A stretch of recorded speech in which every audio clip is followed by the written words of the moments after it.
श्रीगुरुभ्यो नमः। हरिः ओम्। अथ लघुसन्ध्यावन्दनम्। ॐ अपवित्रपवित्रो वा सर्वावस्थां गतोऽपि वा विस्मरेत् पुण्डरीकाक्षं सवाक्याभ्यन्तरश्रुतिः।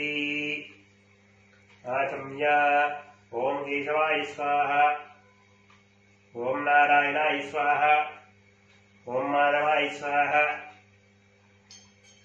ॐ गोविन्दाय नमः, ॐ विष्णवे नमः, ॐ मधुसूदनाय नमः, ॐ त्रिविक्रमाय नमः, ॐ वामनाय नमः, ॐ श्रीधराय नमः, ॐ ऋषिकेशाय नमः, ॐ पद्मनाभाय नमः, ॐ दामोदराय नमः, ॐ सङ्कर्षणाय नमः, ॐ वासुदेवाय नमः, ॐ प्रद्युम्नाय नमः, ॐ अनिरुद्धाय नमः, ॐ पुरुषोत्तमाय नमः, ॐ अदोक्षजाय नमः, ॐ नारसिंहाय नमः, ॐ अच्युताय नमः, ॐ जनार्दनाय नमः, ॐ उपेन्द्राय नमः, ॐ हरये नमः, ॐ श्रीकृष्णाय नमः।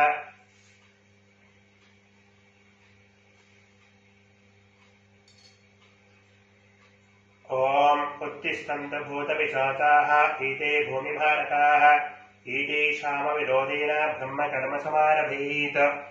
भूतोच्चाटनं कृत्वा प्राणानान्य ॐ भूः ॐ भुवः ॐ सुवः ॐ महः ॐ जनः ॐ तपः ॐ सत्यम् ॐ तत्सवितर्वरेण्यं भर्गो देवस्य धीमहि धियो यो न प्रचोदयात्। ॐ आपो ज्योतिरसोऽमृतम् ब्रह्मभोर्भवस्सुवरम्।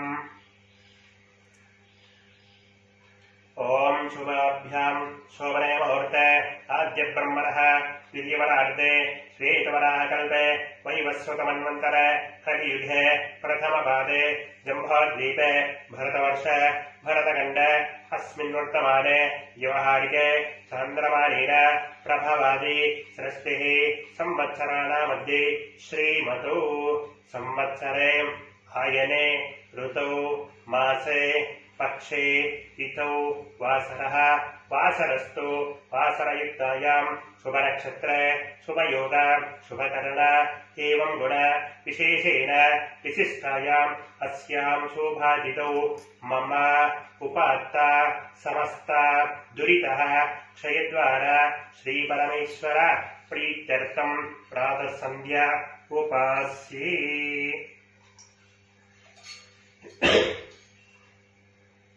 ॐ आपोहिष्ठामयो भुवत्तानवोर्ध्वे ददातरः महेरणाय चक्षसे यो वशिवतमौरजस्तस्य भागय देहनः उषतीरिव मातरः तस्मा अरङ्गमामव यस्य क्षयाय जन्मत आपोद्धनयता च नः। ॐ सूर्यश्च मामन्युश्च मन्युपतयश्च मन्युकृतेभ्यः पापेभ्यो रक्षन्ताम् यद्रात्र्या पापमकर्षम् मनसा वाचा हस्ताभ्याम् पद्भ्यामुदरेण जिष्टाम् रात्रिस्तदवरुम्पत यत्किञ्च दुरिदम् मयि इदमहम् माममृतयोनौ सूर्ये ज्योतिषि जोनि स्वाहा। आचम्य ॐ केशवाय स्वाहा, ॐ नारायणाय स्वाहा, ॐ माधवाय स्वाहा, ॐ गोविन्दाय नमः, ॐ विष्णवे नमः, ॐ मधुसूदनाय नमः, ॐ त्रिविक्रमाय नमः, ॐ वामनाय नमः, ॐ श्रीधराय नमः, ॐ ऋषिकेशाय नमः, ॐ पद्मनाभाय नमः, ॐ दामोदराय नमः, ॐ सङ्कर्षणाय नमः, ॐ वासुदेवाय नमः, ॐ प्रद्युम्नाय नमः, ॐ अनिरुद्धाय नमः, ॐ पुरुषोत्तमाय नमः, ॐ अदोक्षजाय नमः, ॐ नारसिंहाय नमः, ॐ अच्युताय नमः, ॐ जनार्दनाय नमः, ॐ उपेन्द्राय नमः, ॐ हरये नमः, ॐ श्रीकृष्णाय नमः। प्राणानायम्य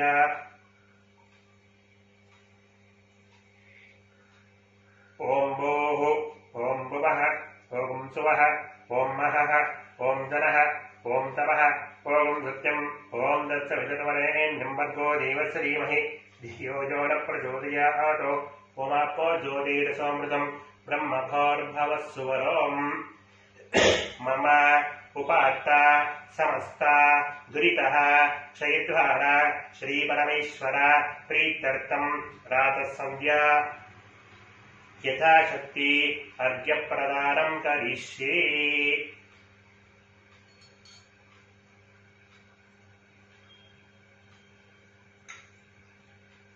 ओम भूर्भुवस्सुवः तत्सवितर्वरेण्यं भर्गो देवस्य धीमहि धियो यो नः प्रचोदयातु। ओम भूर्भुवस्सुवः तत्सवितर्वरेण्यं भर्गो देवस्य धीमहि धियो यो नः प्रचोदयातु। ओम भूर्भुवस्सुवः तत्सवितर्वरेण्यं भर्गो देवस्य धीमहि धियो यो नः प्रचोदयातु।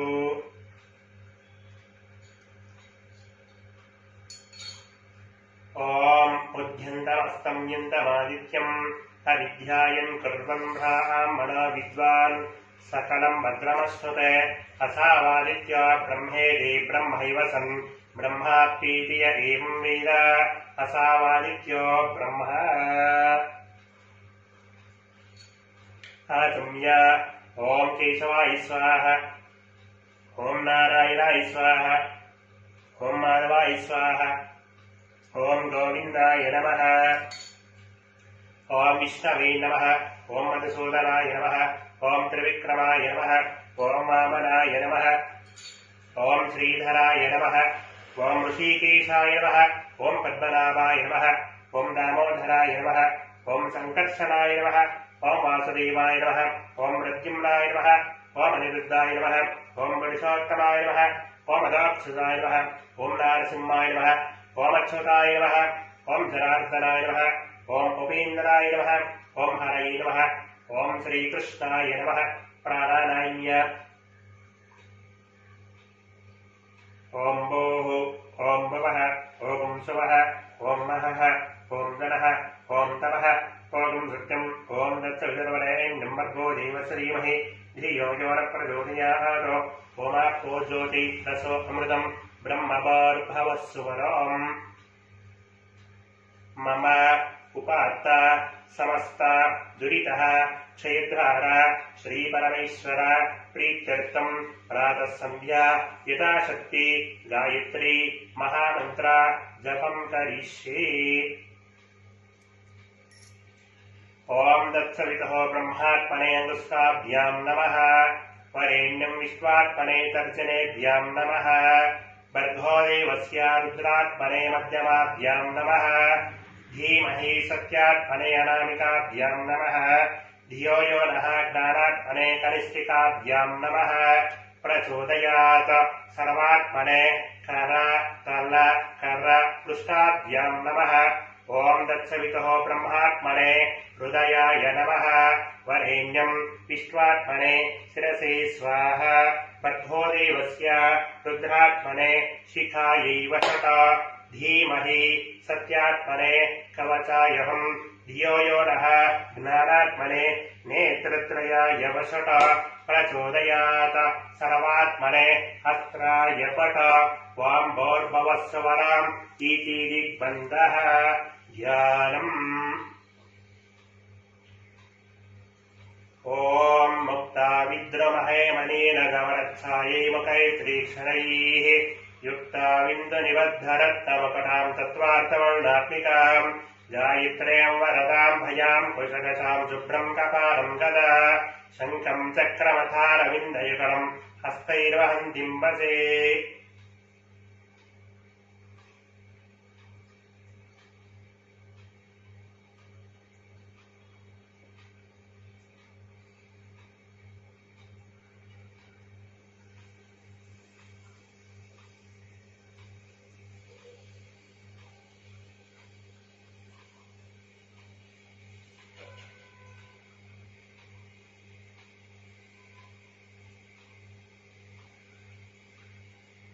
हरिः ओम तत्सतो ब्रह्मार्पणमस्तु।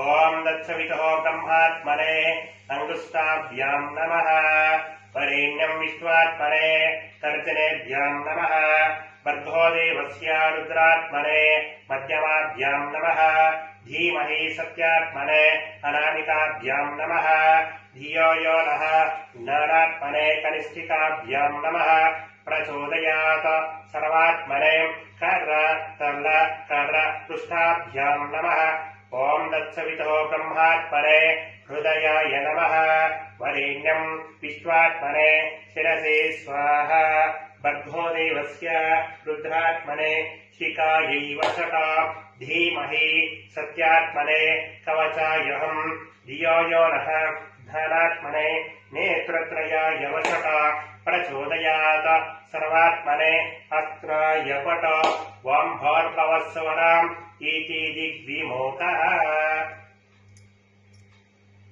ओम नमो प्राच्यै दिशे याश्च देवता एतस्यां प्रतिवसन्ति ताभ्यश्च नमः ओम नमो दक्षिणायै दिशे याश्च देवता एतस्यां प्रतिवसन्ति ताभ्यश्च नमः ओम नमो प्रतीच्यै दिशे याश्च देवता एतस्यां प्रतिवसन्ति ताभ्यश्च नमः ओम नमो उदीच्यै दिशे याश्च देवता एतस्यां प्रतिवसन्ति ताभ्यश्च नमः ओम नमो ऊर्ध्वायै दिशे याश्च देवता एतस्यां प्रतिवसन्ति ताभ्यश्च नमः ओम नमो धरायै दिशे याश्च देवता एतस्यां प्रतिवसन्ति ताभ्यश्च नमः ओम नमो आवान्तरायै दिशे याश्च देवता एतस्यां प्रतिवसन्ति ताभ्यश्च नमः ओम नमो गंगायमनयोः मध्ये एव सन्ति ते मे प्रसन्नात्मानः चिरञ्जीवितं वर्धयन्ति ओम नमो गंगायमनयोः मुनिभ्यश्च नमः सन्ध्यायै नमः सावित्र्यै नमः गायत्र्यै नमः सरस्वत्यै नमः सर्वेभ्यो देवताभ्यो नमः देवेभ्यो नमः ऋषिभ्यो नमः मुनिभ्यो नमः मातृभ्यो नमः पितृभ्यो नमः गुरुभ्यो नमः आचार्येभ्यो नमः कामोकार्षी मन्युनकार्षी नमो नमः पृथिव्यापस्तेजो वायुराकाशात् ओम नमो भगवते वासुदेवाय यागं सदा सर्वभूतानि चराणि स्थावराणि च सायं प्रातः नमस्यन्ति सा वा सन्ध्याभिरक्षत चतुस्सागरपर्यन्तं सर्वभूतेभ्यः गोसज्जनेभ्यः शुभं भूयात् रवरान्विता गोत्रः यजुःशाकाध्यायी आपस्तम्भसूत्रः गुप्तो अहम्बो अभिवादये